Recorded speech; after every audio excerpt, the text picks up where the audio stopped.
I guess my thing is how can organizers who do show up to be supportive of the folks that are already there, how can they better or how do you feel they could have let's actually just speak to this specific situation. How do you feel they could have better supported the community? Because I think what ends up happening is that folks do come in with the best of intentions to use their platforms in the way that you were just saying that you were using yours. And I've definitely heard this sentiment echoed before. So I think there's a consistent in this age of social media. There definitely is still a consistent. Actually, you know what? This is not just the age of social media, because Martin Luther King, when he passed away, when he was assassinated, he had just left Chicago, and there was a very big kind of, there was just an effort by the folks in Chicago to say, we actually don't need your help. Like we're handling things, and you coming here is taking away from the work that we're doing. So I guess my question becomes, what are people expected to do who come to help but may have bigger platforms than the people on the ground? Right. In the event that is the case, somebody wants to help who has maybe a larger platform or wider audience, etc., or organizing skills or whatever tools that they're coming with in their toolbox. The appropriate way to help is to just stay aware and alert, but to not really until the instructions are given or you go to whoever is doing that core community organizer, who's known in the community. It's just better not to tamper with it, because especially cities like Chicago, a St. Louis, a Cleveland, these smaller, more hub type, they're cities, but they're towns.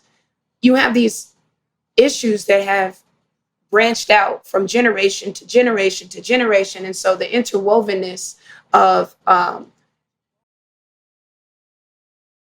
these movements, it's not just this one time.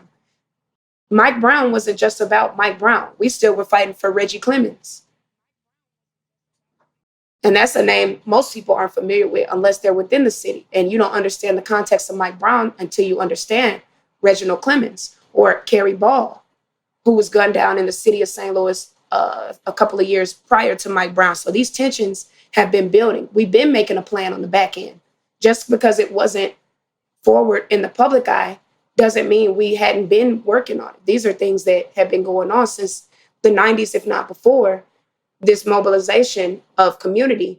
And now it reached a peak where we finally can do this thing, and then boom, it falls flat, because now the community doesn't trust what's going on. They don't know who is who.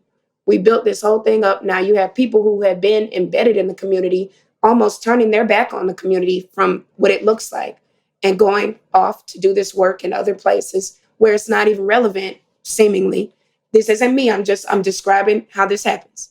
It's not relevant. People who were working in the community decided to stop working in the community because other people showed up and it felt like they were no longer given. They were pushed out. The acknowledgement, or they were pushed out.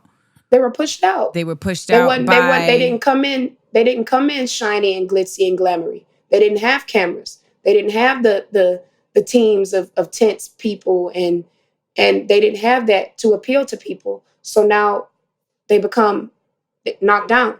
And then if they're not taking any of the payouts that come with those situations, so some of the more higher profile platforms where people were gaining some sort of notoriety and maybe making business deals on other things that they were doing or whatever, for the day-to-day person who had been out there, that was you left us behind, because the people who were involved, they can't go get no job. Not that easily. It's a tough thing. In St. Louis, you got that mark on you. If people knew you from that, it's hard to navigate.